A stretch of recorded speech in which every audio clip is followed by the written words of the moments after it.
জামিয়ার তিনি তো অনেক বড় দেশের খলিফা, তিনি এত রাজত্ব তিনি করতেছেন।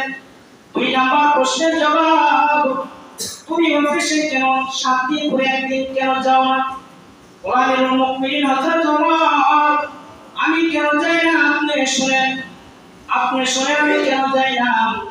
আপনার সদস্যের মধ্যে আমাদের মধ্যে কোনো কাফের অভাব আপনার নাই, কারণ এই একটা কাপড় পিঠের মধ্যে, পিঠের নিচে কাপড়ের সাইডে শত শত সেলাই দিয়ে আপনি কাপড় ব্যবহার করেন।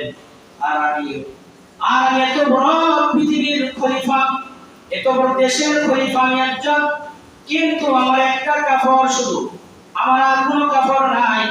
6 দিন যখন আমি রাত দিন পর্যন্ত আমি ব্যবহার করি, 6 দিনের মাথায় এই কাপড়টা ময়লা হয়, দাগ হয়। আমি শুক্রবারের দিন যখন আসে